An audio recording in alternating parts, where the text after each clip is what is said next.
So now we're gonna go a little bit into Christianity in the medieval times.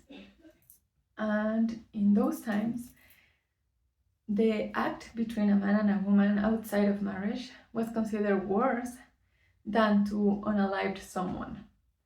A simple kiss and a desire were sanctioned with severe penalties.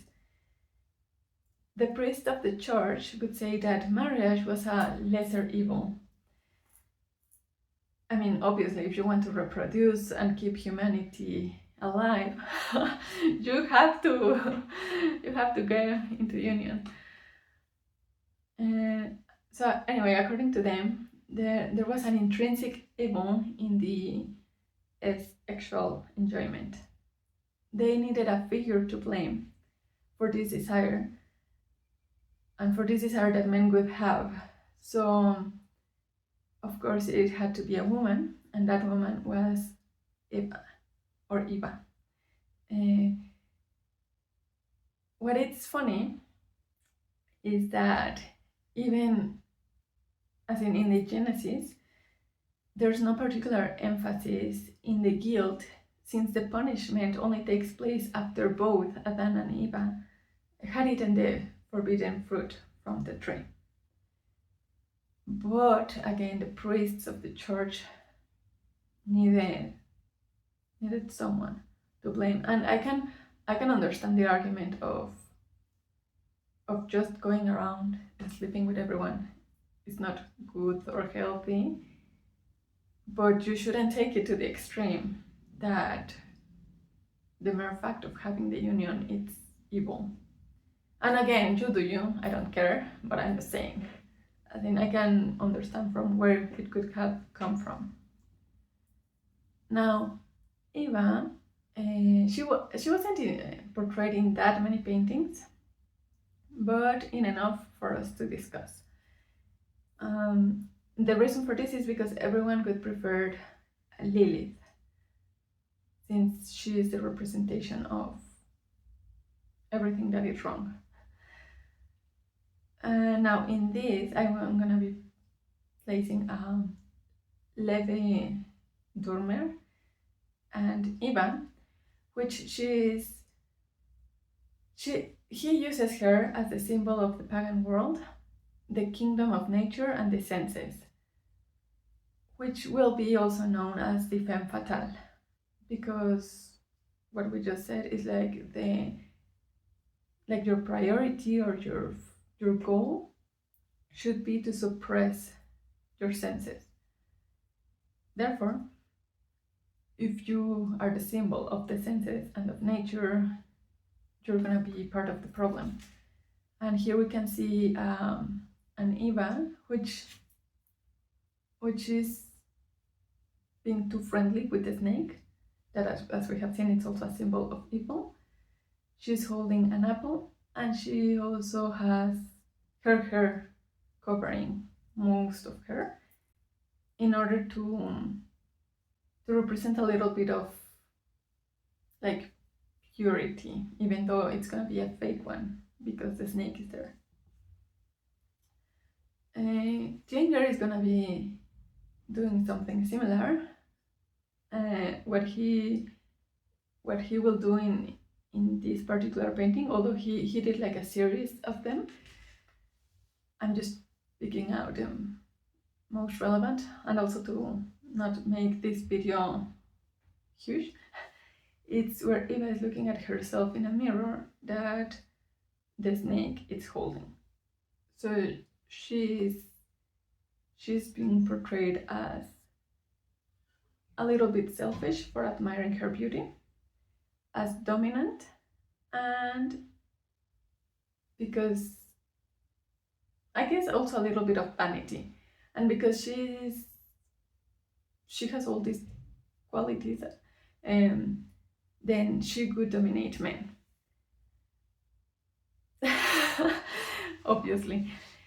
This next picture, it's done by Edvard Munch. Don't know how to pronounce it. And this one is actually quite curious because he portrays Adam and Eva in his time, wearing the clothing of those times, and you can see that it has symbolism in it, because she's acting like nonchalant while eating the forbidden apple. Well, in contrast to Adam, that he's keeping his hands on his pockets, kind of reluctant to her actions. On a technical level, I very much like this painting. I think the colors and the lines are quite beautiful. Now we have Felician Robs. He's gonna be quite controversial, so prepare yourself for him. How he's portraying Eva, it's actually in quite an obscene way, because if you can see her, she's naked, but she's also holding two apples, and the snake is kinda, it's there.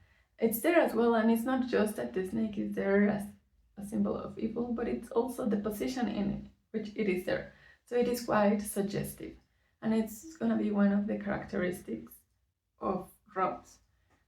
If anything, I would say this is one of his mildest, because you'll see next. Well, not right now, but later on. Okay, so then in England, sex outside marriage was actually punished with 3 months in prison. Adultery could lead to the penalty, and the punishment for humiliation had the population afraid. There was actually one punishment that was insane, because it was showcasing the woman or the man completely naked to the public. So everyone was extremely afraid, and they didn't want to go through that humiliation. And it's something that nowadays we have seen that the more you try to suppress something, the more the other extreme will pop up. This is gonna be something that we're gonna touch in a bit, but I am talking about prostitution. I don't know if I can say that in YouTube, but yes, it's gonna be a huge boom on that market. So, with this whole population being so scared of punishment and being done by the state to them if they disobeyed, and all these, I guess, ostracization by the church for even thinking about it, it's what it's gonna lead to the sex phobia. Now, science, it's also gonna enter the picture, and it's not gonna help, because they're gonna highlight the STDs, and it's particularly syphilis, which is the one that we're gonna be seeing in the paintings. And they will also say that love, passion, and masturbation are the cause of all evil. I cannot not laugh. Now, this belief was because the loss of semen, it was loss of vital energy, and this is not gonna be something that only Christians could believe, but also something that Hindus and ancient Chinese could think as well. So they could say that in order to keep your strength, you should abstain. They would also say, as in all of them mean, that a man in love can end up in madness due to women clouding their good judgment. And another statement that they would say quite a lot is that women are incapable of rational thinking. Because when you are the symbol of nature and senses. Obviously, you cannot think